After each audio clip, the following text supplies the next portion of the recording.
Is Shikha Srivastava from mathematics form. आज हम लोग क्या पढ़ेंगे?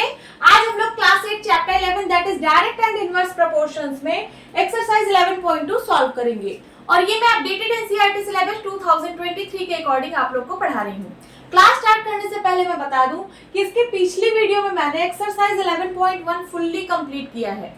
अगर आप लोग मेरी ये वीडियो देखना चाहते हैं तो उसकी लिंक आपको इस वीडियो के डिस्क्रिप्शन में मिल जाएगी। ये जो लिंक है इस चैप्टर की प्लेलिस्ट की लिंक है, आप यहाँ से इस चैप्टर की कोई सी भी वीडियो देख सकते हैं। तो चलिए क्लास स्टार्ट करते हैं। First question is which of the following are in inverse proportion. देखिए यहाँ पे आपको कुछ स्टेटमेंट्स दिए गए हैं, आपको बताना है कि कौन सा इनवर्स प्रोपोर्शन में है। ठीक है, तो first is the number of workers on a job and the time to complete the job. देखिए यहाँ पे नंबर ऑफ वर्कर्स और टाइम की बात हो रही है, number of workers and time की बात हो रही है। ठीक है, सपोज आपने कुछ वर्कर्स को बुलाया और उनसे बोला कि मेरे पास कुछ काम है, आपको ये काम मुझे कंप्लीट करके देना है। आपने कुछ वर्कर्स को बुलाया और उनसे बोला कि मेरे पास ये काम है, आपको मुझे ये काम कंप्लीट करके देना है। ठीक है, तो अगर इस काम को ज्यादा वर्कर्स मिलके करेंगे, ज्यादा वर्कर्स अगर इस काम को मिलकर करेंगे तो ये काम कम समय में खत्म हो जाएगा, टाइम कम लगेगा। ठीक है, और अगर इस काम को कम वर्कर्स करेंगे, अगर इस काम को कम वर्कर्स करेंगे तो टाइम ज्यादा लगेगा। ये बात समझ में आ रही है? तो एक क्वांटिटी इंक्रीज हो रही है तो दूसरी क्वांटिटी डिक्रीज हो रही है, या फिर एक क्वांटिटी डिक्रीज हो रही है तो दूसरी क्वांटिटी इंक्रीज हो रही है। इसका मतलब यहाँ पे कौन सा प्रोपोर्शन है? इनवर्स प्रोपोर्शन है, इनवर्स प्रोपोर्शन।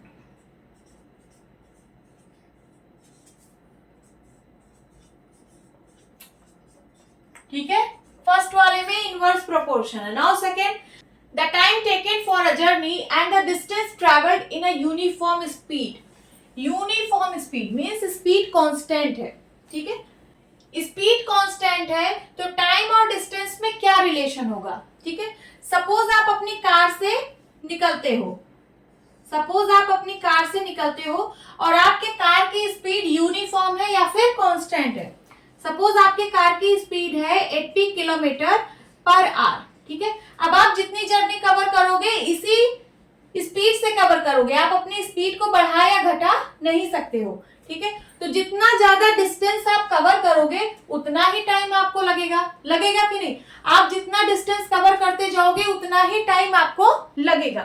तो एक क्वांटिटी के बढ़ने पर दूसरी क्वांटिटी बढ़ रही है, इसका मतलब यहाँ पे कौन सा प्रोपोर्शन है? डायरेक्ट प्रोपोर्शन है, डायरेक्ट प्रोपोर्शन है। समझ में आया? सेकेंड वाले में डायरेक्ट प्रोपोर्शन है। Third, area of cultivated land and the crop harvested. यहाँ पे कल्टिवेटेड लैंड के एरिया और क्रॉप हार्वेस्टेड के बारे में बात हो रही है। ठीक है, तो जितने ज्यादा एरिया में आप खेती करोगे आप उतनी ही ज्यादा क्रॉप हार्वेस्ट करोगे, जितने ज्यादा एरिया में आप खेती करोगे आपको उतनी ही ज्यादा फसल मिलेगी। सपोज एक बीघा में आप 10 क्विंटल क्रॉप हार्वेस्ट करते हो। सपोज एक बीघा में आप 10 क्विंटल क्रॉप हार्वेस्ट करते हो तो 10 बीघा में कितनी क्रॉप आप हार्वेस्ट करोगे बताइए? तो हो जाएगा 10 into 10 is equal to 100 quintal. हो जाएगा कि नहीं? 10 बीघा में आप 100 क्विंटल क्रॉप हार्वेस्ट करोगे। ठीक है, तो एक क्वांटिटी के बढ़ने पर दूसरी भी क्वांटिटी बढ़ रही है, इसका मतलब ये कौन से प्रोपोर्शन में है? डायरेक्ट प्रोपोर्शन में है। तो यहाँ पे आप क्या लिखेंगे? Direct proportion.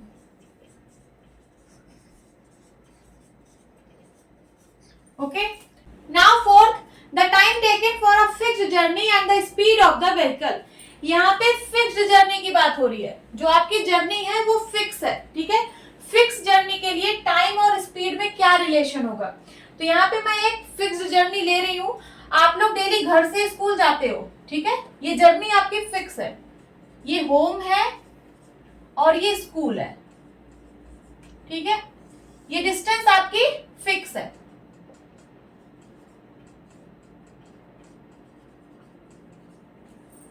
ठीक है, सपोज आप साइकिल से जा रहे हो। ठीक है, तो जितना तेज आप साइकिल चलाओगे उतने ही कम समय में आप स्कूल पहुंच जाओगे।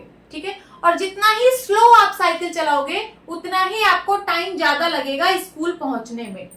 मीन्स अगर आप स्पीड ज्यादा करते हो तो आपको टाइम कम लगेगा, ठीक है। और अगर आप स्पीड कम करते हो तो आपको टाइम ज्यादा लगेगा स्कूल पहुंचने में। समझ में आया?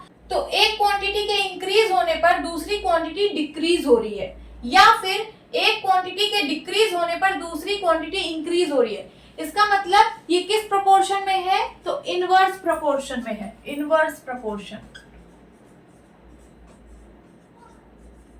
ठीक है। तो फोर्थ वाला इनवर्स प्रोपोर्शन में। Fifth, the population of a country and the area of land पर पर्सन। किसी कंट्री के पॉपुलेशन और एरिया ऑफ लैंड पर पर्सन के बारे में बात हो रही है, ठीक है। तो मैं यहाँ पे एक कंट्री बना रही हूं। सपोज ये एक कंट्री है, ठीक है, और किसी भी कंट्री के लैंड का एरिया फिक्स होता है।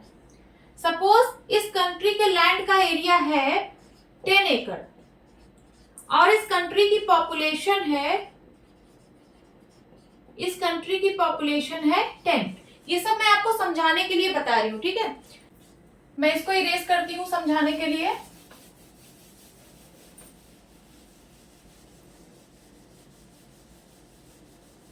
देखिए, इस कंट्री में 10% रह रहे हैं 10 एकड़ एरिया ऑफ लैंड में, 10 एकड़ एरिया ऑफ लैंड में, ठीक है। तो 1% कितने एरिया ऑफ लैंड में रहेगा? ये कितना हो जाएगा? 10/10 एकड़ एरिया ऑफ लैंड, ठीक है। मीन्स 10 1 जा 10, 10 1 जा 10, मीन्स 1 एकड़ एरिया ऑफ लैंड, 1 एकड़ एरिया ऑफ लैंड, 1%।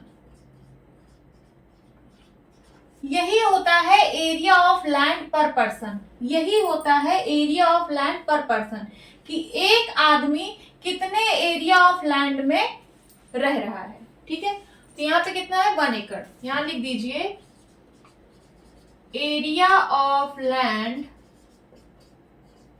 पर पर्सन इज इक्वल्स टू 1 एकड़, ठीक है।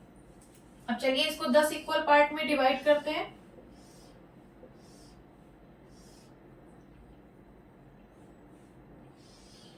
ये 10 इक्वल पार्ट्स है, यहाँ पे एक एक लोग रह रहे हैं, ठीक है। 1 पर्सन एक एक एकड़ एरिया में रह रहे हैं। ये सारे पार्ट्स इक्वली डिवाइडेड हैं और हर एक का एरिया कितना है? 1 एकड़, ठीक है। अब इसी सेम कंट्री में, ठीक है, इसी सेम कंट्री में एरिया वही है, ठीक है, एरिया वही है, कितना? 10 एकड़। उसी सेम कंट्री में अगर पॉपुलेशन बढ़ा दी जाए, यहाँ पे पॉपुलेशन थी 10, अब मैं मान ले रही हूं कि उसी सेम कंट्री में पॉपुलेशन हो गई कितनी? 20। पॉपुलेशन हो गई कितनी? 20। तो एरिया ऑफ लैंड पर पर्सन कितना होगा? एरिया ऑफ लैंड पर पर्सन कितना होगा? चलिए फाइंड आउट करते हैं। 20% है 10 एकड़ एरिया में, 10 एकड़ एरिया ऑफ लैंड, ठीक है। तो 1% कितने एरिया ऑफ लैंड में रहेगा? 10/20। समझ में आ रहा है? सिंप्लीफाई करिए। 1/2 मीन्स 0.5 एकड़ एरिया ऑफ लैंड, ठीक है। तो यहाँ पे एरिया ऑफ लैंड पर पर्सन कितना आया? एक पर्सन कितने एरिया ऑफ लैंड में रह रहा है? 0.5 एकड़। तो मैं इसको 20 इक्वल पार्ट्स में डिवाइड कर रही हूं।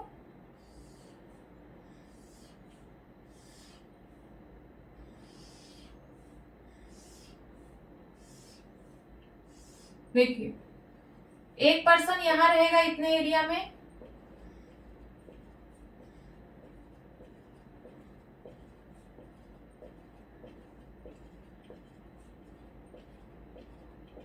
ठीक है।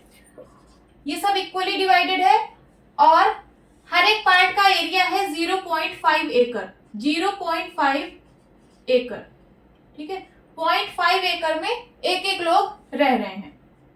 तो यहाँ पे देखिए आप, जब आपने पॉपुलेशन को इंक्रीज किया तो एरिया ऑफ लैंड पर पर्सन डिक्रीज हो गया। देखिए आप पॉपुलेशन इंक्रीज कर रहे हो, 10 से 20 कर रहे हो, और एरिया ऑफ लैंड पर पर्सन डिक्रीज हो रहा है। यहाँ पे 1 एकड़ था, यहाँ पे 0.5 एकड़ हुआ।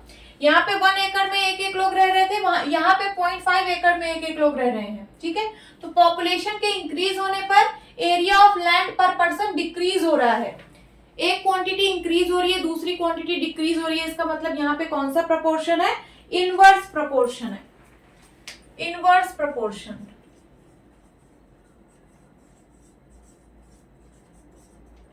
ठीक है। तो यहाँ पे पूछा था कि कौन कौन से इनवर्स प्रपोर्शन में है। तो देखिए पहला वाला है फर्स्ट, कॉमा ये फोर्थ वाला है एंड फिफ्थ वाला। फर्स्ट, फोर्थ एंड फिफ्थ ये इनवर्स प्रपोर्शन में है। ये है आपका आंसर, नोट डाउन कर लीजिए। Now second question is, in a television game show the prize money of rupees 1 lakh is to be divided equally amongst the winners। ठीक है, एक कोई टेलीविजन का गेम शो है, उसमें प्राइज मनी है 1 लाख। एक कोई टेलीविजन का गेम शो है, उसमें प्राइज मनी है 1 लाख।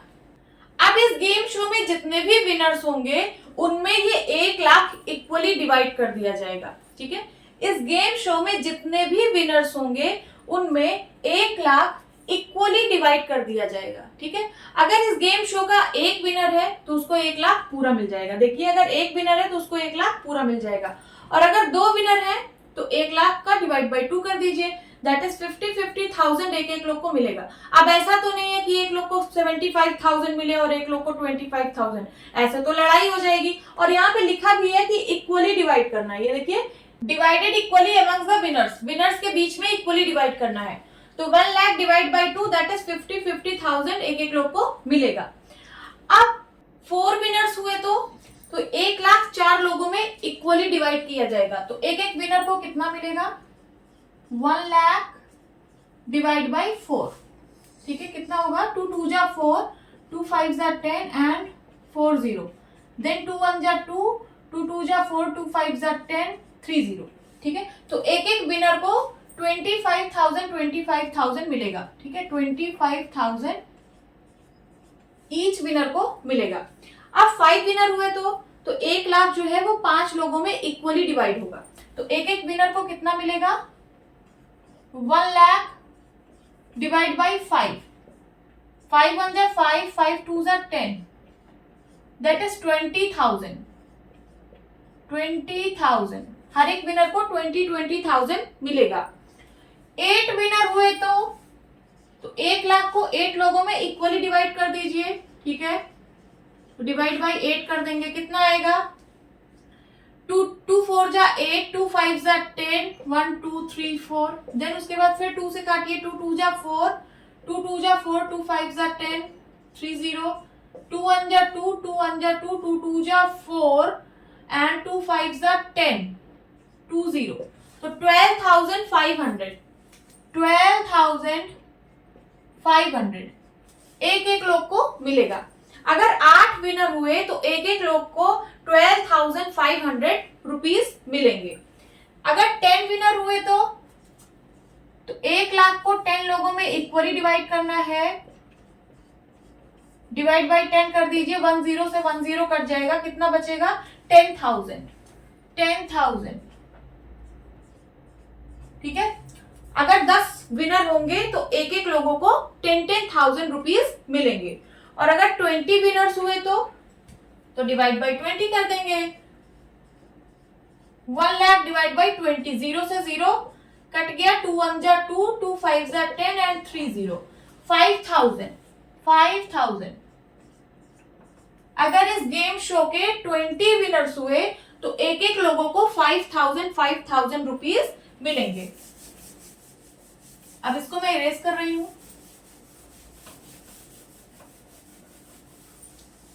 आगे क्वेश्चन कह रहा है कंप्लीट द फॉलोइंग टेबल, इस टेबल को कंप्लीट करना है, तो मैंने कंप्लीट कर दिया है। Find whether the prize money given to an individual winner is directly और inversely proportional to the number of winners.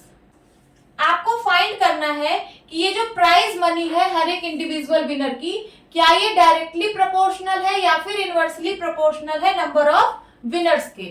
तो देखिए यहाँ पे नंबर ऑफ विनर्स इंक्रीज हो रहे हैं, नंबर ऑफ विनर्स इंक्रीज हो रहे हैं,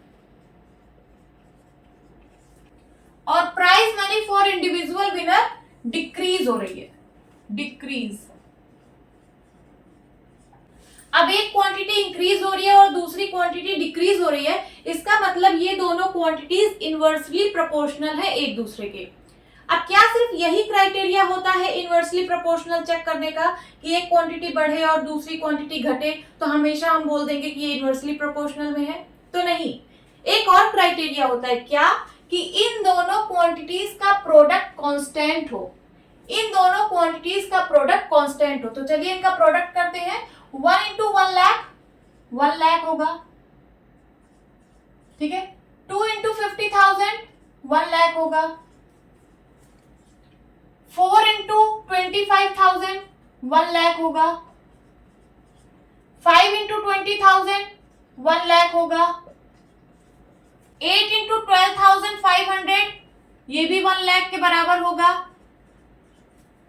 10 into 10,000 ये भी 1 लाख होगा, ठीक है। 20 into 5,000 इसका प्रोडक्ट भी कितना होगा? 1 लाख। तो देखिए यहाँ पे दोनों क्वांटिटीज के प्रोडक्ट कांस्टेंट हैं, दोनों क्वांटिटीज के प्रोडक्ट कांस्टेंट हैं, तो हम कह सकते हैं एक क्वांटिटी के इंक्रीज होने पर दूसरी क्वांटिटी डिक्रीज हो रही है, इसका मतलब ये दोनों क्वांटिटीज इनवर्सली प्रोपोर्शनल है एक दूसरे के। तो आप यहाँ पे क्या लिखेंगे? More the number of winners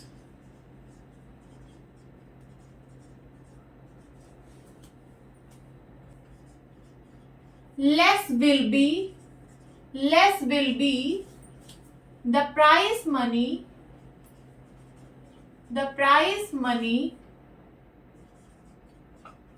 given to an individual winner.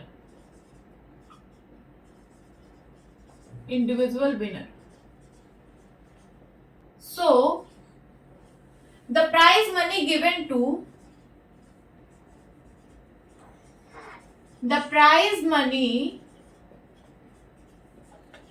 to an individual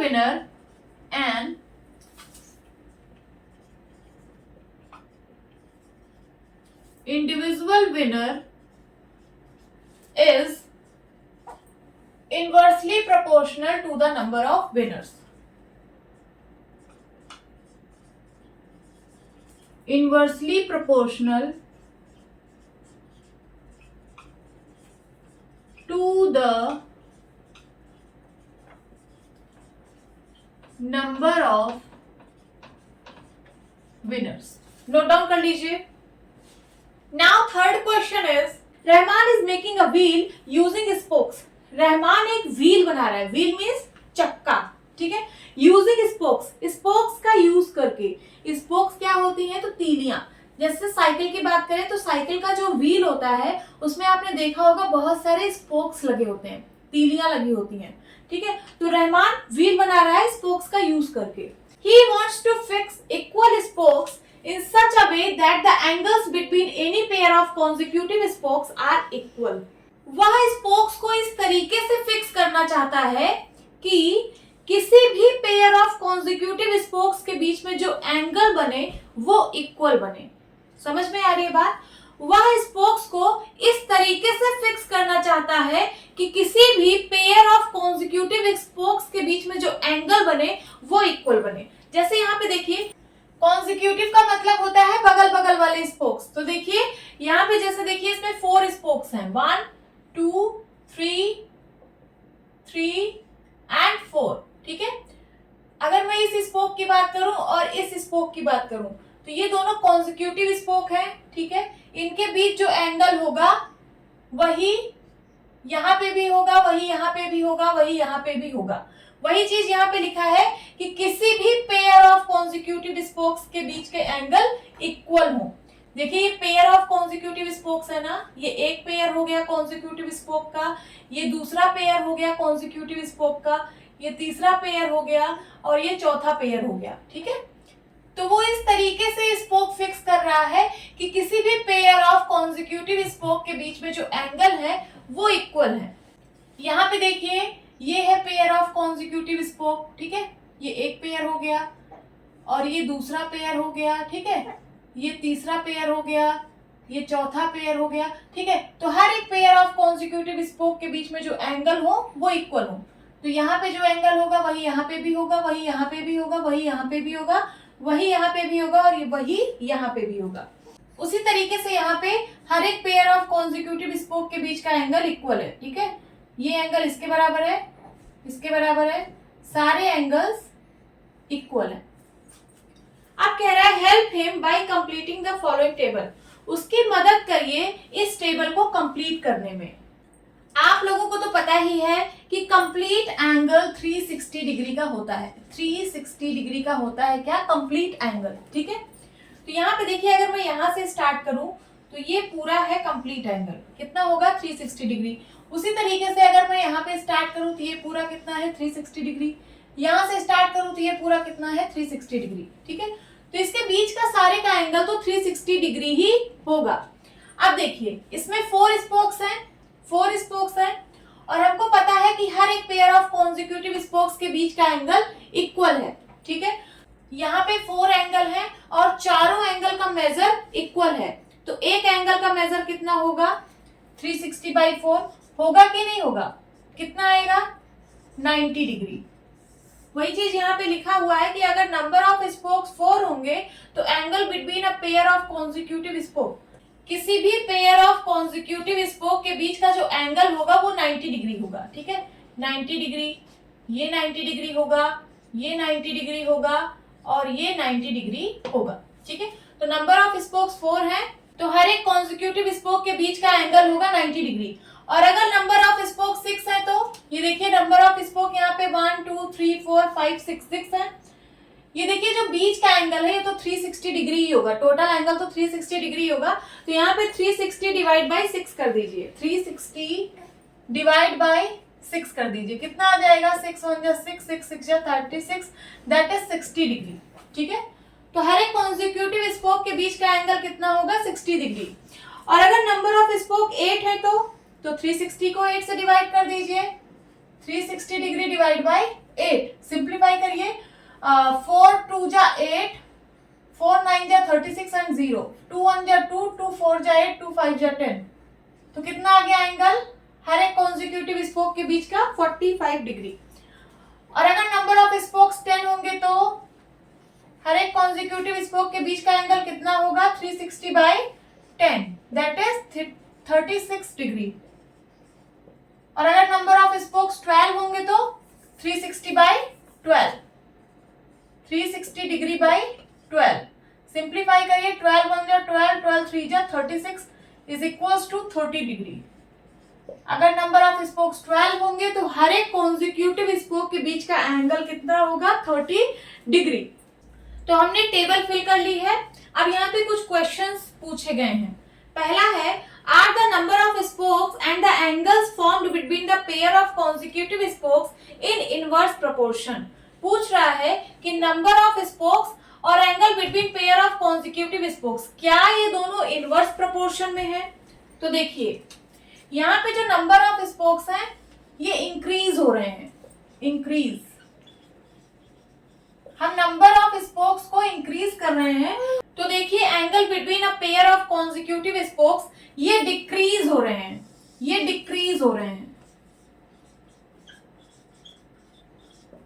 एक क्वांटिटी इंक्रीज हो रही है, दूसरी क्वांटिटी डिक्रीज हो रही है और इन दोनों क्वांटिटीज का प्रोडक्ट कांस्टेंट है। देखिए 4 × 90 करेंगे, 4 × 90 तो होगा 360 डिग्री, 6 × 60 करेंगे तो कितना होगा 360 डिग्री, 8 × 45 करेंगे तो कितना होगा 360 डिग्री। 10 इंटू 36 करेंगे तो कितना होगा 360 डिग्री। 12 इंटू 30 करेंगे तो कितना होगा 360 डिग्री। तो यहाँ पे देखिए दोनों क्वांटिटीज का प्रोडक्ट कांस्टेंट है, दैट इज 360 डिग्री। यहाँ पे भी आ रहा है 360, यहाँ पे भी, यहाँ पे भी, यहाँ पे भी और यहाँ पे भी। ठीक है, तो जब क्वांटिटीज का प्रोडक्ट कांस्टेंट होता है और एक क्वांटिटी इंक्रीज होती है, दूसरी क्वांटिटी डिक्रीज होती है, तो इसका मतलब यहाँ पे कौन सा प्रोपोर्शन है, इनवर्स प्रोपोर्शन है। तो क्वेश्चन कह रहा है कि क्या ये इनवर्स प्रोपोर्शन में है ये दोनों, तो yes yes. Number of spokes and angle between a pair of consecutive spokes, ये दोनों इनवर्स प्रोपोर्शन में है। ठीक है, नोट डाउन करिए। Second, calculate the angle between a pair of consecutive spokes on a wheel with 15 spokes. क्या कह रहा है क्वेश्चन कि आपको कॉन्जिक्यूटिव स्पोक्स के बीच का एंगल बताना है जब व्हील में 15 स्पोक्स हो। ठीक है, तो यहाँ पे मैं कुछ चीजें इरेज कर रही हूँ, ये जो मैंने कैलकुलेशन किया है ये सब मैं इरेज कर रही हूँ और इस टेबल को मैं थोड़ी और बड़ी कर रही हूँ। ठीक है, आपसे पूछ रहा है कि जब व्हील में 15 स्पोक्स हो, कितना 15 स्पोक्स हो, तो एंगल कितना होगा। इसको मैं मान ले रही हूँ क्या x, क्या मान ले रही हूँ x। तो देखिए ये दोनों क्वांटिटीज इनवर्स प्रोपोर्शन में है, हमने फाइंड किया है कि ये दोनों क्वांटिटीज इनवर्स प्रोपोर्शन में है। जब दो क्वांटिटीज इनवर्स प्रोपोर्शन में होती हैं तो उनका प्रोडक्ट कांस्टेंट होता है। यहाँ देखिए 90 into 4 360, 60 into 6 360, 45 into 8 360, 36 into 10 360, 30 into 12 360। तो इनका भी प्रोडक्ट 360 के बराबर होगा। ठीक है, इनका भी प्रोडक्ट 15 इंटू एक्स क्या होगा 360 डिग्री होगा। यहाँ तक बात समझ में आ रही है। यहाँ से हम x की वैल्यू फाइंड आउट कर लेंगे। 360 डिग्री अपॉन 15, सिंप्लीफाई करिए। 5 3 जा 15 एंड 5 7 जा 35, 5 2 जा 10, 3 1 जा 3, 3 2 जा 6, 3 4 जा 12, कितना आ गया 24 डिग्री। x का मेजर आ गया कितना 24 डिग्री। यहाँ पे लिख दीजिए सेकंड का आंसर है कॉन्जिक्यूटिव स्पोक के बीच का एंगल होगा कितना 24 degree. Third, how many spokes would be needed, यहाँ पे स्पोक्स पूछ रहा है। How many spokes would be needed, कितने स्पोक्स की जरूरत होगी if the angle between a pair of consecutive spoke is 40। यहाँ पे कॉन्जिक्यूटिव स्पोक के बीच का एंगल दे दिया गया है 40 डिग्री, 40 डिग्री, और ये पूछ रहा है कि कितनी स्पोक्स की जरूरत होगी। ठीक है, तो ये दोनों क्वांटिटीज इनवर्स प्रोपोर्शन में है, इनका प्रोडक्ट कांस्टेंट है दैट इज 360, तो इसका भी प्रोडक्ट किसके बराबर होगा 360 के बराबर होगा। तो मैं यहाँ सॉल्व कर रही हूँ 40 degree into Y is equals to 360 degree. y is equals to हो जाएगा 360 अपॉन 40, 0 से 0 कैंसिल हो गया, 4 1 जा 4, 4 9 जा 36 इज इक्वल्स टू 9। तो कितनी स्पोक्स आ गई 9। जब कॉन्जिक्यूटिव स्पोक के बीच का एंगल 40 डिग्री होगा तो स्पोक्स कितनी होंगी 9। लिख लीजिए, ये आपका आंसर है।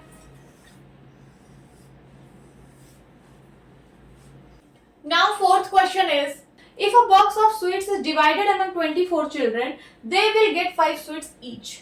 एक मिठाई का बॉक्स है, उसको 24 चिल्ड्रन के बीच डिवाइड किया जा रहा है, तो हर एक चिल्ड्रन को 5 स्वीट्स मिल रही हैं। ठीक है, एक मिठाई का बॉक्स है, हमें नहीं पता इसमें कितनी स्वीट्स हैं। ठीक है, उसको 24 स्टूडेंट्स में डिवाइड किया जा रहा है, तो हर एक चिल्ड्रन को 5 स्वीट्स मिल रही हैं।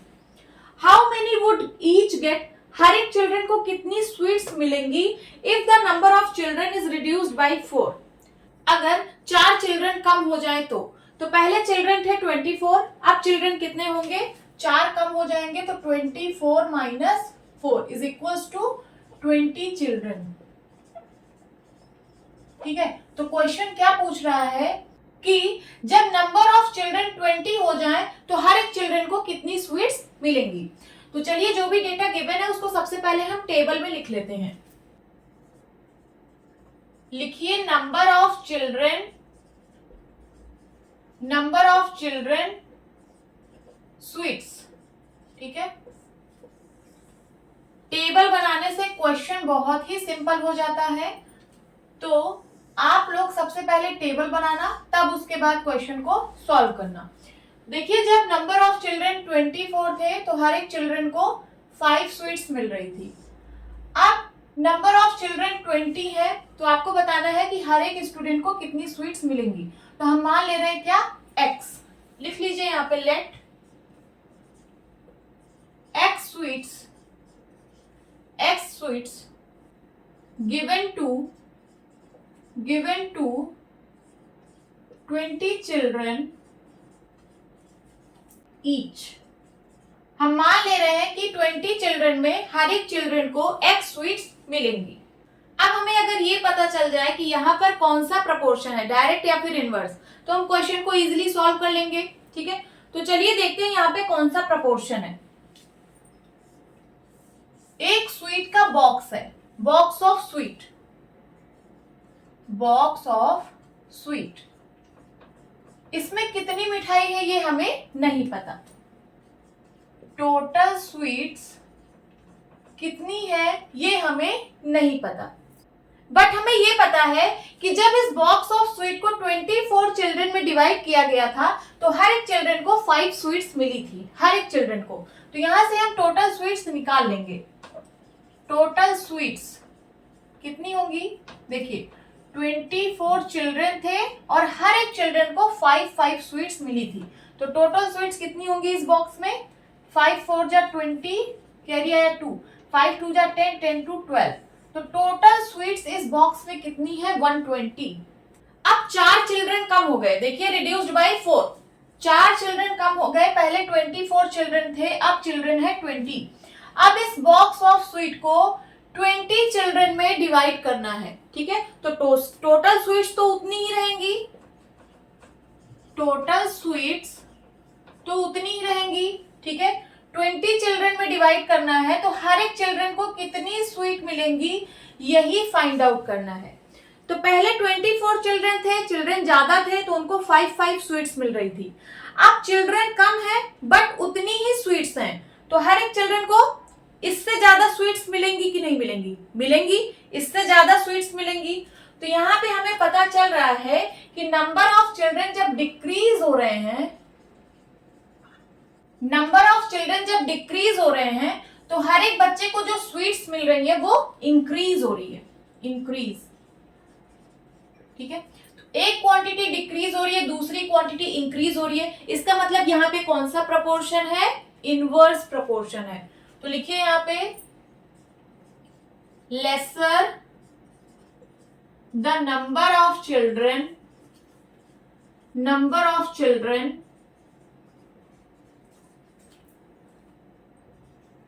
more will be the sweets given to each children. So this is the case of inverse proportion,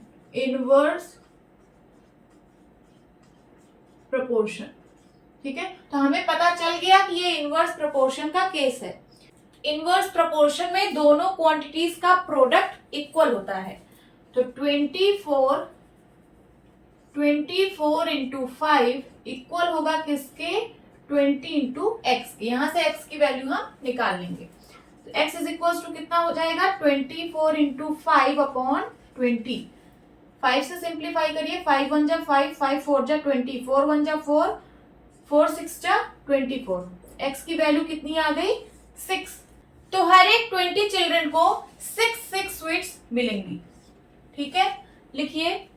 देखिए यहाँ पे मैंने कुछ नहीं किया है, ये बहुत सिंपल है, आप यहाँ से भी समझ सकते हैं। ठीक है, ये जो बॉक्स ऑफ स्वीट है इसमें टोटल स्वीट कितनी है, जब 24 चिल्ड्रन को स्वीट्स दी गई तो हर एक चिल्ड्रन को 5 स्वीट्स मिली। ठीक है, तो टोटल स्वीट्स कितनी हो गई, 120। इसका मतलब इस बॉक्स में कितनी स्वीट है, 120। अब इस 120 स्वीट्स को 20 चिल्ड्रन में डिवाइड करना है तो हर एक को कितनी कितनी स्वीट्स मिलेंगी। ठीक है, तो टोटल स्वीट्स तो 120 ही होगी। 120 is equal to 20 into X होगा। वही चीज मैंने यहाँ पे किया है, 120 is equal to 20 into X. यहां से एक्स की वैल्यू फाइंड हो जाएगी कितनी, 120 अपॉन 20, 2 1 जा 2, 2 6 जा 12, x इज इक्वल टू कितना आ जाएगा 6। ठीक है, तो बहुत सिंपल था, लिख लीजिए। तो फाइनल आंसर आप क्या लिखेंगे, इसको मैं इरेज कर रही हूँ एक लाइन। फाइनल आंसर आप लिखेंगे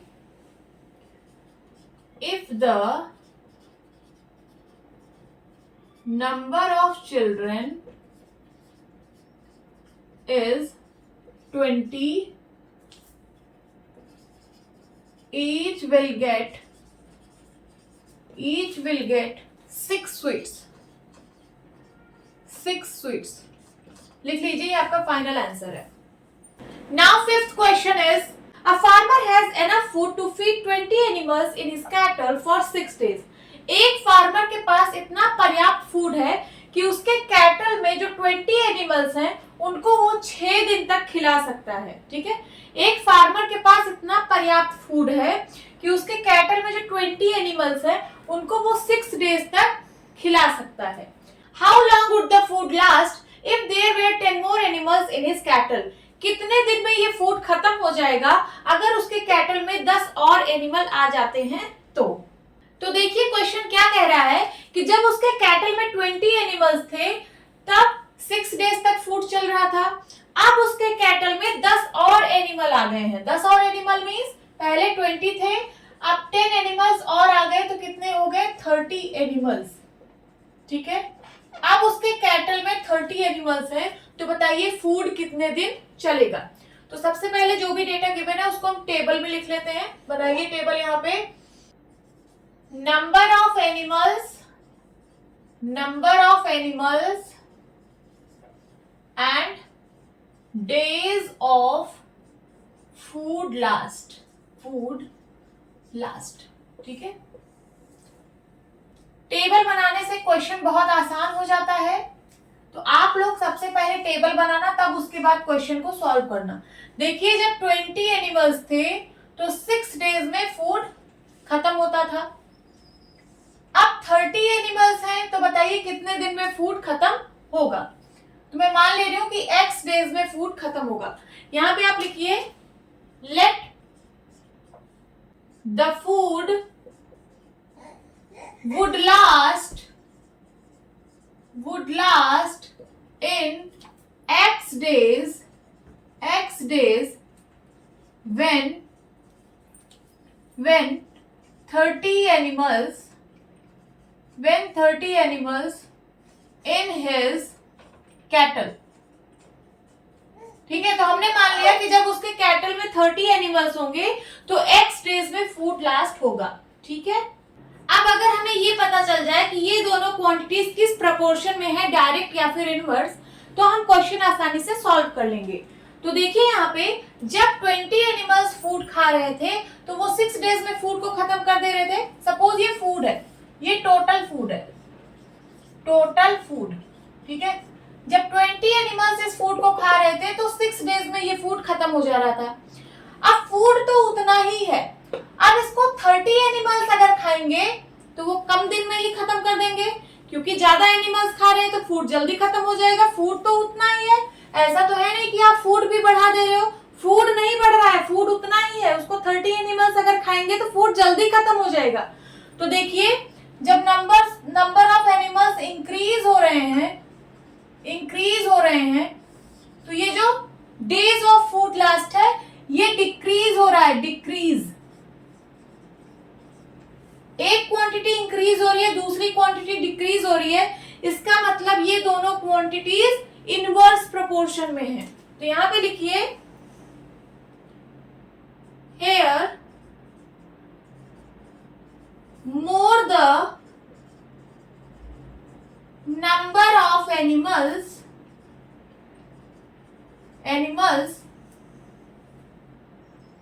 lesser the food last would be। therefore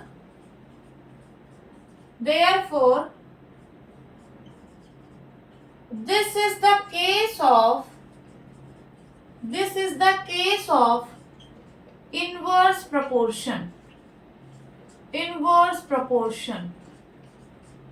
ठीक है, अब हमें पता चल गया है कि ये दोनों क्वांटिटीज इनवर्स प्रोपोर्शन में है। ठीक है, जब दो क्वांटिटीज इनवर्स प्रोपोर्शन में होती हैं तो इनका प्रोडक्ट कांस्टेंट होता है। ठीक है, तो इसका प्रोडक्ट इसके प्रोडक्ट के बराबर होगा। तो लिख लीजिए 20 into 6 is equals to 30 into X. यहां से हम एक्स की वैल्यू फाइंड आउट कर लेंगे। 20 इंटू 6 बाई 30, 0 से 0 कट गया, 3 1 जा 3, 3 2 जा 6। एक्स की वैल्यू कितनी आ गई? 4 डेज। ठीक है, तो जब 30 एनिमल्स होंगे उसके कैटल में तो वो लोग 4 डेज में ही फूड को खत्म कर देंगे।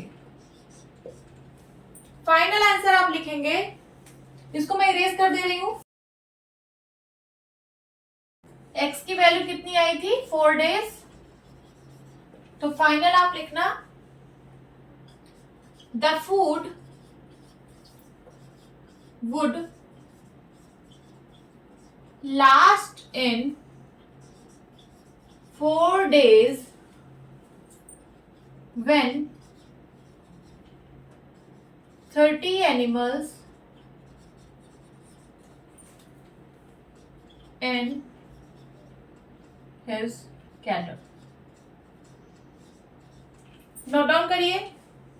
Now sixth question is, a contractor estimates that 3 persons could rewire Jasminder's house in 4 days. Jasminder के हाउस में रीवायरिंग का काम चल रहा है। उसके घर में कहीं वायर फॉल्ट होगी तो रीवायरिंग का काम चल रहा है। तो जसमिंदर ने कॉन्ट्रैक्ट दिया है कॉन्ट्रैक्टर को। तो जो कॉन्ट्रैक्टर है उसने एस्टिमेट किया है कि अगर 3 पर्सन्स काम करते हैं तो 4 डेज में रीवायर कर लेंगे। ठीक है, अगर 3 पर्सन्स मिलके काम करेंगे तो 4 डेज में रिवायर कर लेंगे। If he uses 4 person instead of 3, how long should they take to complete the job?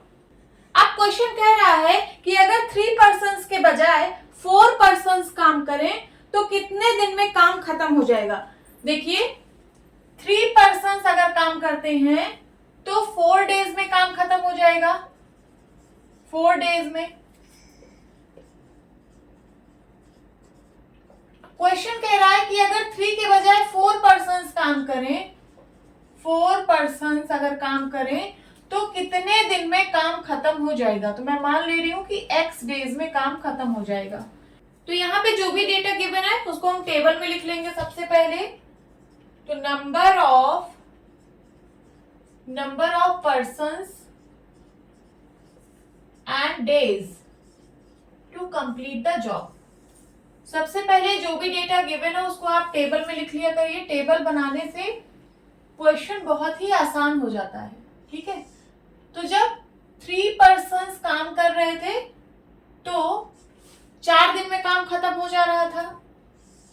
अब 4 पर्सन्स काम करेंगे तो कितने दिन में काम खत्म हो जाएगा, ये क्वेश्चन पूछ रहा है। तो मैंने मान लिया है कि x डेज में काम खत्म हो जाएगा जब 4 पर्सन्स मिलके काम करेंगे। तो मैं यहां पे लिख रही हूं, let the job will complete in x days when 4 persons do the job। अब अगर हमें ये पता चल जाए कि ये दोनों क्वांटिटीज किस प्रोपोर्शन में है तो क्वेश्चन सॉल्व करना बहुत इजी हो जाएगा। तो ध्यान से समझिए, जसमिंदर के घर में रीवायरिंग का काम चल रहा है। ठीक है, ये जो काम चल रहा है वो फिक्स है, जो वर्क है वो फिक्स है। अगर इस काम को 3 लोग करते हैं तो वो 4 दिन में काम खत्म कर लेते हैं। ठीक है, अब इसी सेम काम को जब 4 लोग मिलकर करेंगे, ठीक है, तो उनको और कम समय लगेगा। यहाँ पे 3 पर्सन थे, 4 दिन लग रहे थे, अब 4 पर्सन है तो इन लोग को और कम दिन लगेगा। तो देखिए, जब नंबर ऑफ पर्सन्स इंक्रीज हो रहे हैं, ठीक है, तो जॉब कंप्लीट करने का जो डे है, जो टाइम है, वो कम हो रहा है। ठीक है, एक क्वांटिटी इंक्रीज हो रही है और दूसरी क्वांटिटी डिक्रीज हो रही है। जब एक क्वांटिटी इंक्रीज होती है और दूसरी क्वांटिटी डिक्रीज होती है तो यहाँ पे कौन सा प्रपोर्शन होता है, इनवर्स प्रपोर्शन। इसका मतलब ये दोनों क्वांटिटीज इनवर्स प्रपोर्शन में है। तो आप क्या लिखेंगे, here more the number of persons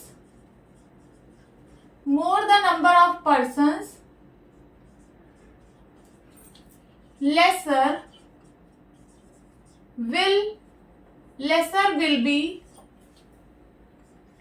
the time to complete the job,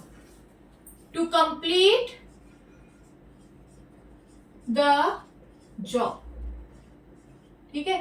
जितने ज्यादा नंबर ऑफ पर्सन्स होंगे उतना ही कम समय लगेगा जॉब को कंप्लीट करने में। Hence this is the case of inverse proportion.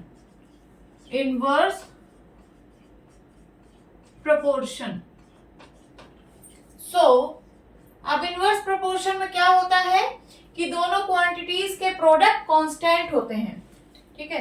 तो इनका प्रोडक्ट 3 इंटू 4 ये बराबर होगा इस प्रोडक्ट के 4 इंटू एक्स के। तो हम यहाँ से x की वैल्यू निकाल लेंगे। x इज इक्वल टू हो जाएगा, देखिए 4 से 4 कट गया, 4 1 जा 4, 4 1 जा 4।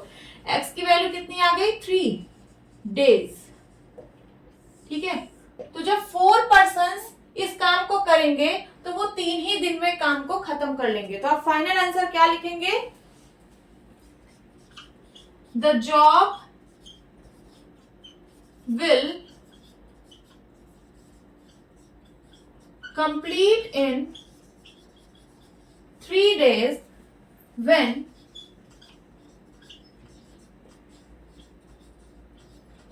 4 persons do the job। Note down कर लीजिए। Now 7th question is a batch of bottles were packed। Batch of bottles, batch का क्या मतलब होता है कि ढेर सारा, बॉटल्स का पूरा ग्रुप है, ठीक है। इन बॉटल्स को पैक किया जा रहा है इन 25 boxes with 12 bottles in each box, ठीक है। इनको 25 बॉक्सेस में पैक किया जा रहा है और हर एक बॉक्स में 12 बॉटल है। यहाँ देखिए ये जो बॉक्स है इसमें कितनी बॉटल है, 1 2 3 4 5 6 7 8 9 10 11 12, ठीक है। ये एक बॉक्स में 12 बॉटल है और ऐसे ही 25 बॉक्स हैं। कितने, 25 बॉक्स। ऐसे ही 25 बॉक्सेस में 12 बॉटल्स को पैक किया जा रहा है। If the same batch is packed using 20 bottles in each box, how many boxes would be filled.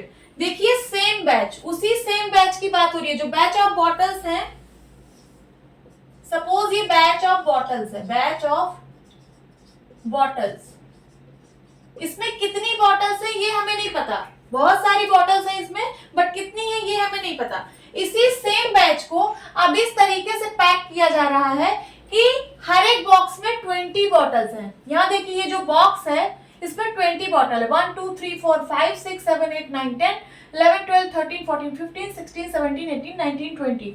अब इस बैच ऑफ बॉटल्स को इस तरीके से पैक किया जा रहा है कि हर एक बॉक्स में 20 बॉटल्स हैं, ठीक है। तो ऐसे कितने बॉक्सेस लगेंगे, ये आपको फाइंड करना है। तो हमने मान लिया कि ऐसे x बॉक्सेस की जरूरत होगी। If the same batch is packed using 20 bottles in each box, how many boxes would be filled, ठीक है। जब हम एक एक बॉक्स में 20 बॉटल्स रखेंगे तो ऐसे कितने बॉक्सेस और फिल होंगे, ठीक है। तो हमने मान लिया है कि x, यहाँ पे लिख देते हैं late x boxes would be filled when 20 bottles in each box। अब चलिए जो भी डेटा गिवन है उसको हम टेबल में लिख लेंगे। लिखिए यहाँ पे table, number of bottles and क्या है, number of boxes. Number of boxes. आप लोग टेबल जरूर बनाया करिए, टेबल बनाने से क्वेश्चन बहुत ही सिंपल हो जाता है, ठीक है। तो बिना टेबल बनाए तो क्वेश्चन सॉल्व ही नहीं करना आप लोगों को। नंबर ऑफ बॉटल्स 12, 25, ठीक है। जब हम 12 बॉटल एक एक बॉक्स में रख रहे हैं तो हमको 25 बॉक्सेस की जरूरत पड़ रही है। अब अगर हम 20 बॉटल्स एक एक बॉक्स में रखेंगे तो कितने बॉक्स की जरूरत होगी?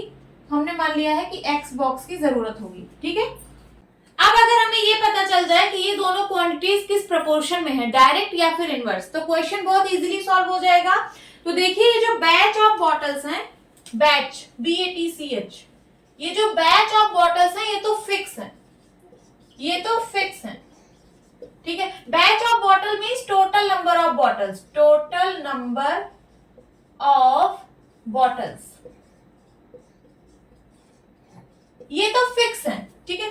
अब इन्हीं बैच ऑफ बॉटल्स को डिफरेंट डिफरेंट बॉक्सेस में पैक किया जा रहा है। जब आप इन बैच ऑफ बॉटल्स को ऐसे बॉक्स में पैक कर रहे हो कि हर एक बॉक्स में 12 बॉटल्स आ रही हैं, तो 25 बॉक्सेस लग रहे हैं, ठीक है। अब आप इन्हीं बैच ऑफ बॉटल्स को ऐसे बॉक्स में पैक कर रहे हो कि हर एक बॉक्स में 20 बॉटल्स आ रही हैं, तो बताइए कितने बॉक्सेस लगेंगे? तो जितने भी बॉक्सेस लगेंगे इससे तो कम ही होंगे, क्योंकि एक एक बॉक्स में 20 बॉटल्स हैं, इससे ज्यादा बॉटल्स है ना, तो नंबर ऑफ बॉक्सेस कम लगेंगे। इतना तो हमें पता चल गया कि इससे तो कम ही बॉक्स लगेंगे, ठीक है। तो देखिए नंबर ऑफ बॉटल्स जब इंक्रीज हो रहे हैं, ठीक है, तो नंबर ऑफ बॉक्सेस डिक्रीज होंगे, समझ में आया? अब एक क्वांटिटी इंक्रीज हो रही है, दूसरी क्वांटिटी डिक्रीज हो रही है, इसका मतलब यहाँ पे कौन सा प्रोपोर्शन है? इनवर्स प्रोपोर्शन है। तो हम क्या लिखेंगे?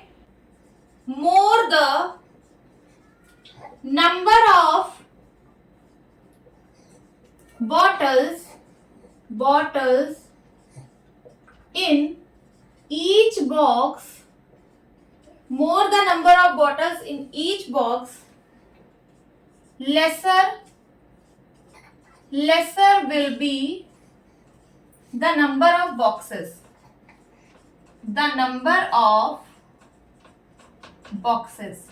ठीक है। So this is the case of inverse proportion,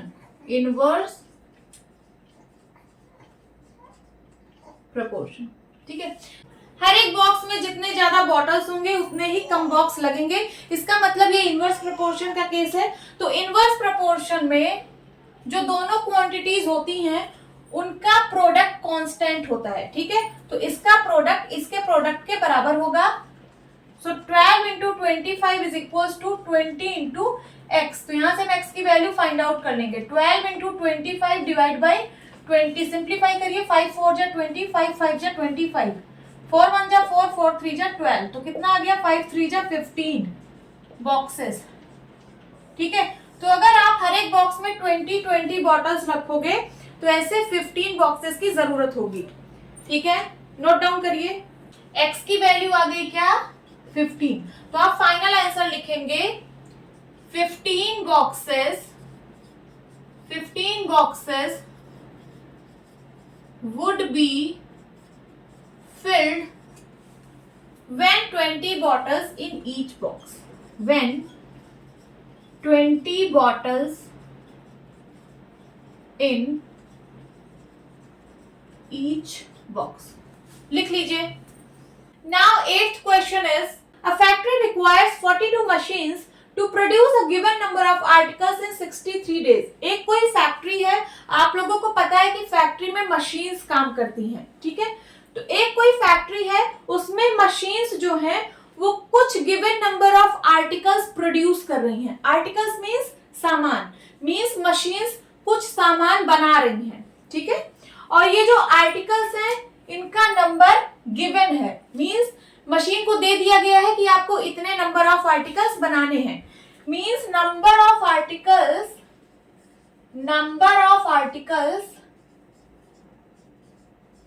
ये फिक्स्ड है। मशीन को पता है कि उसको कितने नंबर ऑफ आर्टिकल्स बनाने हैं। अब उस फैक्ट्री में 42 मशीन्स अगर 63 डेज तक काम करती हैं तब जाके वो गिवन नंबर ऑफ आर्टिकल्स बना पाती हैं। ठीक है, 42 मशीन्स अगर 63 डेज तक काम करती हैं तब जाके ये गिवन नंबर ऑफ आर्टिकल्स बना पाती हैं।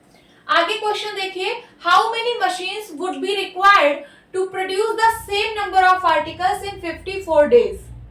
अब उसी सेम नंबर ऑफ आर्टिकल को, जितने नंबर ऑफ आर्टिकल थे उसी सेम नंबर ऑफ आर्टिकल को अगर 54 डेज में बनाया जाए तो बताइए कितनी मशीन्स की जरूरत होंगी।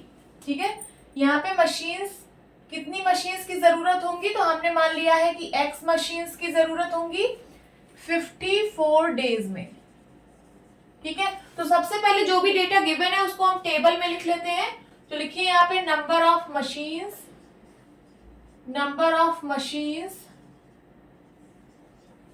And number of days. आप लोग कभी भी ये इनवर्स या फिर डायरेक्ट प्रोपोर्शन का क्वेश्चन सॉल्व करना तो टेबल सबसे पहले बना लेना। टेबल बनाने से क्वेश्चन बहुत ही सिंपल हो जाता है। ठीक है, तो देखिए number of machines, 42 machines 63 days तक जब काम कर रही थी तो गिवन नंबर ऑफ आर्टिकल्स बन जा रहा था। अब अगर उस आर्टिकल को, उसी सेम नंबर ऑफ आर्टिकल को 54 डेज में बनाना है तो बताइए कितनी मशीन्स लगेंगी। तो हमने मान लिया है x मशीन्स लगेंगी। यहाँ पे आप लिख दीजिए late x machines would required to produce the same number of articles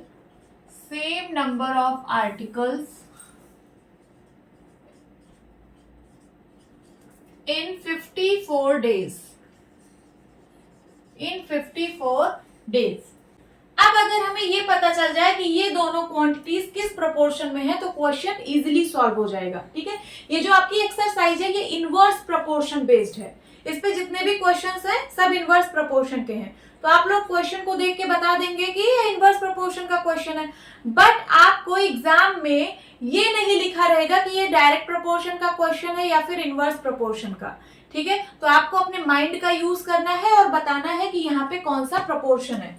तो चलिए देखते हैं, ये जो गिवन नंबर ऑफ आर्टिकल्स है इसको जब 42 मशीन्स काम कर रही थी तो 63 डेज में ये गिवन नंबर ऑफ आर्टिकल्स बन जा रहे थे। ठीक है, अब 54 डेज में इसी सेम आर्टिकल को बनाना है 54 डेज में। ठीक है, यहाँ पे डेज कम हो गए, कम दिन में ही अब इनको बनाना है तो मशीन्स बढ़ानी पड़ेंगी तभी तो सेम नंबर ऑफ आर्टिकल बन पाएंगे। ठीक है, तो हमको पता चल गया कि यहाँ पे जितनी भी मशीन्स होंगी इससे तो ज्यादा ही होंगी। समझ में आ रही है बात? यहाँ पे जितनी भी मशीन्स होंगी इससे तो ज्यादा ही होंगी तभी 54 डेज में आर्टिकल बन पाएगा। तो देखिए यहाँ पे नंबर ऑफ मशीन्स जो है वो इंक्रीज हो रही है, इंक्रीज, और नंबर ऑफ डेज डिक्रीज। एक क्वांटिटी इंक्रीज हो रही है, दूसरी क्वांटिटी डिक्रीज हो रही है, इसका मतलब यहाँ पे कौन सा प्रपोर्शन है? इनवर्स प्रपोर्शन है। तो आप क्या लिखेंगे? Here lesser the number of days taken, more the number of machines, more the number of machines required would be. So this is the case of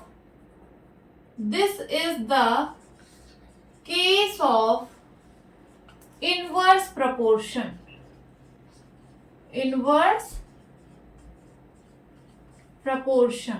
ठीक है, एक क्वांटिटी इंक्रीज हो रही है, दूसरी क्वांटिटी डिक्रीज हो रही है, इसका मतलब ये कौन सा प्रपोर्शन है? इनवर्स प्रपोर्शन का केस है। ठीक है, तो इनवर्स प्रपोर्शन में दोनों क्वांटिटीज के प्रोडक्ट कांस्टेंट होते हैं। तो लिखिए देयरफॉर देयरफॉर 42 इंटू 63 इक्वल होगा x इंटू 54 के। तो यहां से हम x की वैल्यू फाइंड आउट कर लेंगे। चलिए फाइंड आउट करते हैं। x इज इक्वल टू हो जाएगा 42 इंटू 63 अपॉन 54। 2 से सिंप्लीफाई करिए, 2 2 जा 4, 2 7 जा 14, 2 2 जा 4, 2 1 जा 2। अब 3 से 3 7 जा 21, 3 9 जा 27। अब 9 1 जा 9, 9 7 जा 63, 7 7 जा आ गया कितना 49। तो x की वैल्यू आ गई कितनी 49 machines. 49 machines.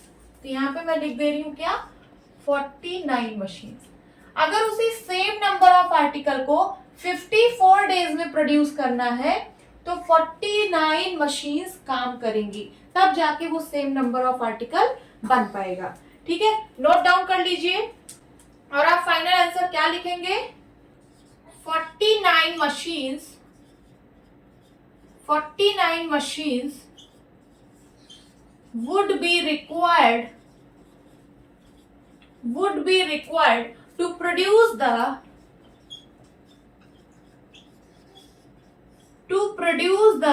same number of articles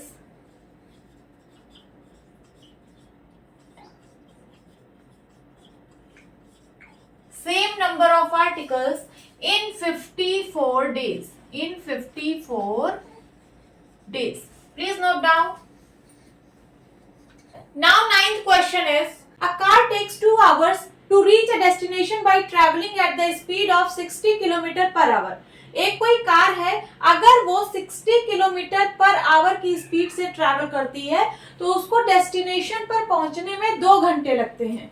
ठीक है, how long will it take when the car travels at the speed of 80 kilometre per our.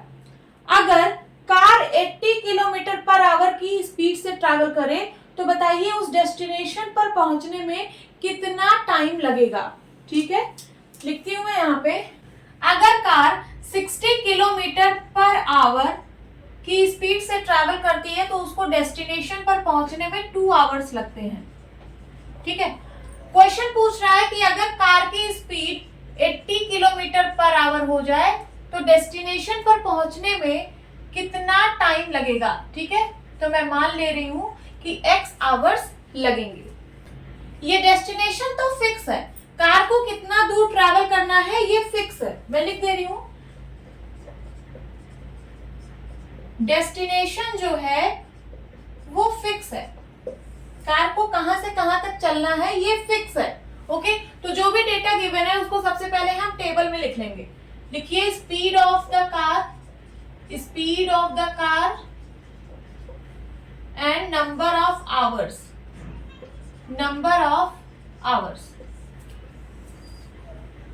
Table बनाने से क्वेश्चन बहुत सिंपल हो जाता है, तो आप लोग टेबल जरूर बनाएं तब क्वेश्चन को सॉल्व करें। तो देखिए, जब कार की स्पीड 60 किलोमीटर पर आवर थी तो डेस्टिनेशन पर पहुंचने में 2 आवर्स लगते थे। अब कार की स्पीड 80 किलोमीटर पर आवर है तो बताना है कि डेस्टिनेशन पर पहुंचने में कितना टाइम लगेगा। तो हमने मान लिया है कि x आवर्स लगेंगे। लिखिए यहाँ पे let x hours will it take when the car travels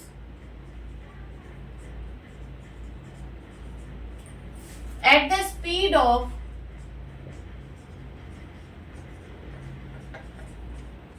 80 kilometre per our. ठीक है, अब अगर हमें ये पता चल जाए कि ये दोनों क्वांटिटीज किस प्रोपोर्शन में है, डायरेक्ट या फिर इनवर्स, तो क्वेश्चन इजीली सॉल्व हो जाएगा। देखते हैं। देखिए, जब कार 60 किलोमीटर पर आवर की स्पीड से चल रही थी तो उसको डेस्टिनेशन पर पहुंचने में 2 घंटे लग रहे थे। ठीक है, डेस्टिनेशन तो फिक्स है, कार को कहां से कहां तक चलना है वो फिक्स है, डेस्टिनेशन फिक्स है। 60 किलोमीटर पर आवर की स्पीड से जब कार चल रही थी तो उसको 2 घंटे लग रहे थे डेस्टिनेशन पर पहुंचने में। ठीक है, अब कार की स्पीड बढ़ गई है, कार और तेजी से चल रही है, 80 किलोमीटर पर आवर की स्पीड से चल रही है, तो बताइए कितने घंटे लगेंगे। तो कम घंटे में ही पहुंच जाएगी, यहाँ पे हमें नहीं पता कितने घंटे में पहुंचेगी, बट इससे तो कम ही लगेगा, 2 घंटे से तो कम ही लगेगा। ठीक है, तो यहाँ देखिए जब स्पीड बढ़ रही है, जब कार की स्पीड बढ़ रही है तो नंबर ऑफ आवर्स डिक्रीज हो रहे हैं। एक क्वांटिटी इंक्रीज हो रही है, दूसरी क्वांटिटी डिक्रीज हो रही है, इसका मतलब यहाँ पे कौन सा प्रपोर्शन है, इनवर्स प्रपोर्शन है। तो हम क्या लिखेंगे, here more the speed of the car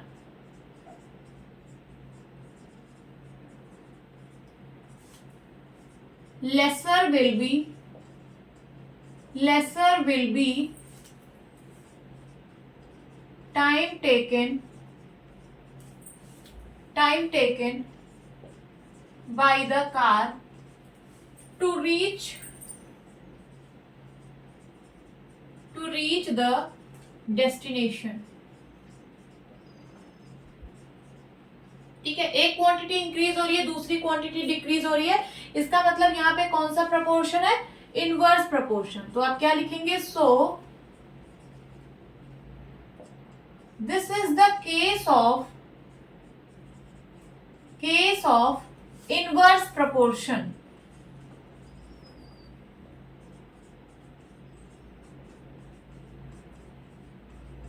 ठीक है, इनवर्स प्रोपोर्शन का केस है। तो इनवर्स प्रोपोर्शन में क्या होता है कि दोनों क्वांटिटीज के प्रोडक्ट कांस्टेंट होते हैं। तो लिखिए यहाँ पे hence 60 into 2 is equals to होगा किसके, 80 इंटू एक्स के। यहां से हम एक्स की वैल्यू फाइंड आउट कर लेंगे। तो एक्स की वैल्यू कितनी आ जाएगी, 60 इंटू 2 अपॉन 80। 0 से 0 कट गया, 2 1 जा 2, 2 4 जा 8 एंड 2 3 जा 6, 2 2 जा 4, कितना आ गया 3 अपॉन 2। 2 1 जा 2, 2 1 जा 2, पॉइंट लगाइए, कितना हो जाएगा 2 5 जा 10, तो आ गया 1.5 आवर्स। ठीक है, x इज इक्वल टू कितना आ गया 1.5 आवर्स। टेबल में आप लिख दीजिए 1.5। ओके, तो फाइनल आंसर आप क्या लिखेंगे, 1.5 आवर्स will it take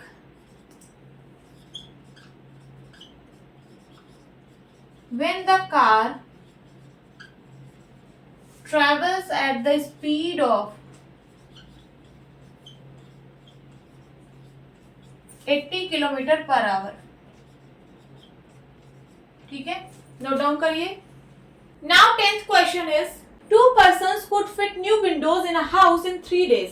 किसी घर में न्यू विंडोज फिट हो रही हैं, किसी घर में न्यू विंडोज फिट हो रही हैं। ठीक है, तो 2 पर्सन्स अगर विंडोज फिट करते हैं तो उनको 3 डेज लगते हैं विंडोज फिट करने में। अब क्वेश्चन कह रहा है first, one of the persons fell ill before the work started, how long would the job take now. काम स्टार्ट होने के पहले ही एक आदमी बीमार पड़ गया, काम स्टार्ट होने के पहले ही एक आदमी बीमार पड़ गया, तो आपको बताना है कि अब कितने दिन में ये विंडो फिट होगी। Then second, how many persons would be needed to fit the windows in 1 day. अगर एक ही दिन में विंडोज फिट की जाए तो बताइए कितने पर्सन्स की जरूरत होगी। तो चलिए जो भी डेटा गिवन है उसको सबसे पहले हम टेबल में लिख लेते हैं। Number of persons and number of days, number of days। सबसे पहले आपको टेबल बनाना है, टेबल बनाने से क्वेश्चन बहुत ही सिंपल हो जाता है। ठीक है, तो देखिए जब 2 पर्सन्स विंडोज फिट कर रहे थे तो वो लोग 3 डेज में विंडोज फिट कर ले रहे थे। आगे अब बोल रहा है कि वर्क स्टार्ट होने के पहले ही एक आदमी बीमार पड़ गया, अब कितना आदमी काम करेगा, सिर्फ एक पर्सन जब काम करेगा तो उसको कितना दिन लगेगा ये फाइंड आउट करना है। तो हम मान ले रहे हैं उसको x डेज लगेंगे विंडोज फिट करने में। सेकंड पूछ रहा है how many person would be needed to fit the windows in 1 day. अगर एक ही दिन में विंडोज फिट करनी है, एक ही दिन में अगर विंडोज फिट करनी है तो बताइए कितने पर्सन्स लगेंगे। तो हम मान ले रहे हैं कि y पर्सन्स लगेंगे। ठीक है, अब अगर हमें ये पता चल जाए कि ये दोनों क्वांटिटीज किस प्रोपोर्शन में है, डायरेक्ट या फिर इनवर्स, तो क्वेश्चन इजीली सॉल्व हो जाएगा। देखते हैं, जब दो पर्सन्स विंडोज फिट कर रहे थे तो वो लोग 3 डेज में विंडोज फिट कर ले रहे थे। अब एक पर्सन विंडोज फिट करेगा तो वो कितने दिन में करेगा। देखिए, जो विंडोज है, किसी घर में जो विंडोज फिट करनी है वो तो फिक्स है। ठीक है, विंडोज जो है वो तो फिक्स्ड है, इसको चाहे 2 पर्सन फिट करे या 1 पर्सन फिट करे, विंडोज तो उतनी ही फिट करनी है। ठीक है, तो 2 पर्सन जब इस विंडोज को फिट कर रहे हैं तो वो 3 दिन में खत्म कर ले रहे हैं काम। अब सिर्फ 1 पर्सन अगर इस विंडो को फिट करेगा तो उसको ज्यादा दिन लगेंगे कि नहीं। तो देखिए, यहाँ पे क्वांटिटी डिक्रीज हो रही है तो ये क्वांटिटी इंक्रीज हो रही है। समझ में आ रही है बात। अब एक क्वांटिटी डिक्रीज हो रही है, दूसरी क्वांटिटी इंक्रीज हो रही है, इसका मतलब यहाँ पे कौन सा प्रोपोर्शन है, इनवर्स प्रोपोर्शन है। आप आगे भी चेक कर सकते हैं। देखिए, 2 पर्सन्स 3 दिन में विंडोज फिट कर रहे थे। अब अगर एक ही दिन में विंडो फिट करना है, देखिए क्वांटिटी क्या हो गई, डिक्रीज हो गई।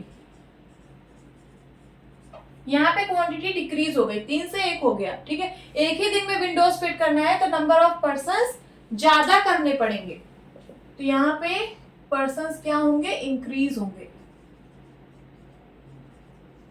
तो देखिए, एक क्वांटिटी इंक्रीज हो रही है, दूसरी क्वांटिटी डिक्रीज हो रही है, इसका मतलब यहाँ पे कौन सा प्रोपोर्शन है, इनवर्स प्रोपोर्शन है। तो आप सीधे लिख सकते हैं, here more the number of persons, more the number of persons, less will be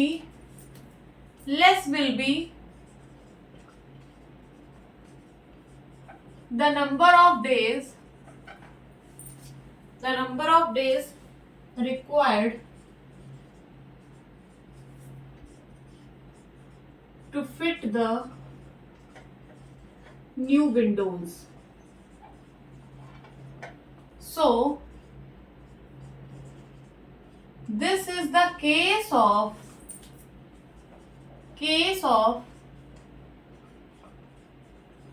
inverse proportion. एक क्वांटिटी इंक्रीज हो रही है, दूसरी क्वांटिटी डिक्रीज हो रही है, इसका मतलब ये कौन सा केस है, इनवर्स प्रोपोर्शन का केस है। हेंस इनवर्स प्रोपोर्शन में क्या होता है कि दोनों क्वांटिटीज के प्रोडक्ट कांस्टेंट होते हैं। तो हम लिख सकते हैं 2 into 3 ये इक्वल होगा 1 into x के, और ये इक्वल होगा y into 1 के। तो सबसे पहले हम इनको ले रहे हैं, 2 into 3 is equal to 1 into x। यहाँ से x की वैल्यू कितनी आ जाएगी, 3 2 जा 6 डेज। x की वैल्यू आ गई 6 डेज। अब इन दोनों को ले लीजिए, ये इसके बराबर है, ये इसके बराबर है, तो ये इसके बराबर होगा। मैं इन दोनों को ले रही हूँ, 2 into 3 is equal to y into 1। ठीक है, तो 3 2 जा 6 is equal to y। y की वैल्यू कितनी आ गई, 6 पर्सन्स। यहाँ पे आप लिख लीजिए 6 डेज 6 पर्सन्स। ठीक है, तो अगर एक पर्सन विंडोज को फिट कर रहा है तो उसको 6 डेज लगेंगे, और अगर एक ही दिन में विंडोज को फिट करना है तो 6 पर्सन्स लगेंगे। नोट डाउन कर लीजिए। तो आप यहाँ पे लिख सकते हैं 6 डेज, पहले वाले का आंसर है 6 डेज और दूसरे वाले का आंसर है 6 persons. Okay, now 11th question is, a school has 8 periods a day, each of 45 minutes duration.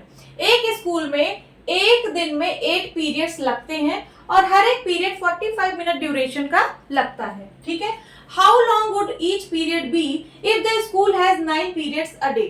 अगर उसी स्कूल में एक दिन में 9 पीरियड्स लगने लगे तो बताइए हर एक पीरियड कितने ड्यूरेशन का होगा। Assuming the number of school hours to be the same.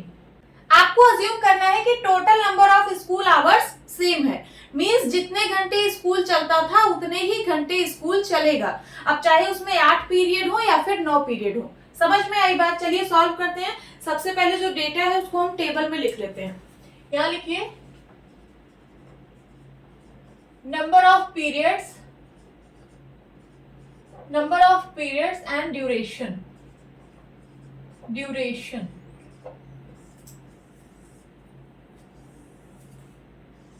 ठीक है। जब एक दिन में 8 पीरियड्स होते हैं तो हर एक पीरियड 45 मिनट ड्यूरेशन के होते हैं। ठीक है। अब एक दिन में 9 पीरियड्स लग रहे हैं तो हर एक पीरियड कितने ड्यूरेशन का होगा ये फाइंड आउट करना है। तो हम मान ले रहे हैं कि x ड्यूरेशन का होगा। ठीक है। ये ड्यूरेशन ऑफ ईच पीरियड है, ड्यूरेशन ऑफ ईच पीरियड। ये मिनट्स में गिवन है, मिनट्स में। ठीक है। अब अगर हमें ये पता चल जाए कि ये दोनों क्वांटिटीज किस प्रोपोर्शन में है, डायरेक्ट या फिर इनवर्स, तो क्वेश्चन इजीली सॉल्व हो जाएगा। तो देखिए यहाँ पे जो total number of school hours है वो तो फिक्स्ड है। Total number of school hours ये तो फिक्स्ड है। ठीक है। चाहे एक दिन में 8 पीरियड हो या फिर एक दिन में 9 पीरियड हो, बट टोटल स्कूल आवर्स तो फिक्स्ड है। मींस जितने घंटे क्लास चलती है उतने ही घंटे क्लास चलेगी। ओके। तो देखिए जब एक दिन में 8 पीरियड्स लगते हैं तो हर एक पीरियड की ड्यूरेशन होती है 45 मिनट। अब एक दिन में 9 पीरियड्स लग रहे हैं तो बताइए ड्यूरेशन कितनी होगी? तो ड्यूरेशन यहाँ पे कम हो जाएगी क्योंकि पीरियड्स ज्यादा हैं और टोटल टाइम उतना ही है, उसी में एडजस्ट करना है। तो ये ड्यूरेशन कम हो जाएगी हर एक पीरियड की, कितनी भी ड्यूरेशन हो, बट 45 मिनट से तो कम ही होगा। ओके। तो देखिए एक क्वांटिटी इंक्रीज हो रही है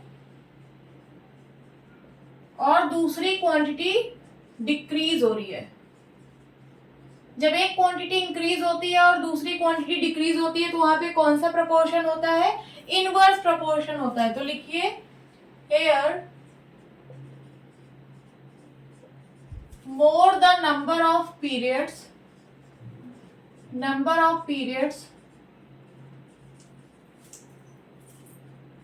in one day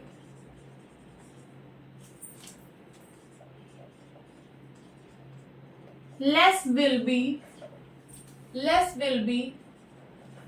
the duration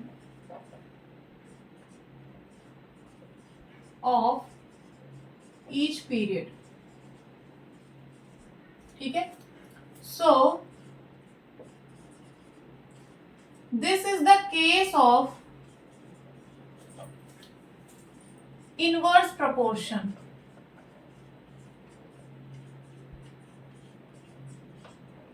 तो हमें पता चल गया कि ये इनवर्स प्रपोर्शन का केस है।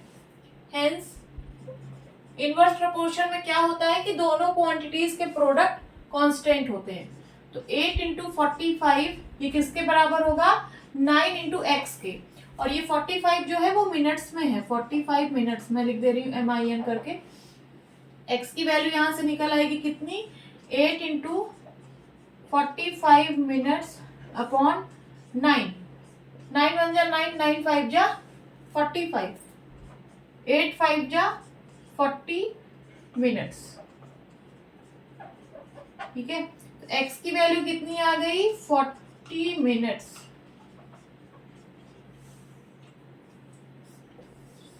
यहां पे लिख दीजिए क्या? 40। तो देखिए जब एक दिन में जब 9 पीरियड लगेगा तो हर एक पीरियड 40 मिनट्स का होगा। फाइनल आंसर आप लिख देना। Each period would be 40 minutes if the school has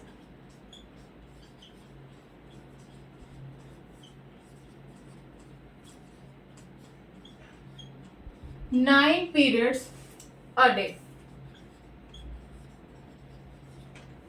note down करिए। होप स्टूडेंट्स आपकी क्लास अच्छी लगी होगी। मिलती हूँ अपनी नेक्स्ट वीडियो में, तब तक के लिए bye bye and take care.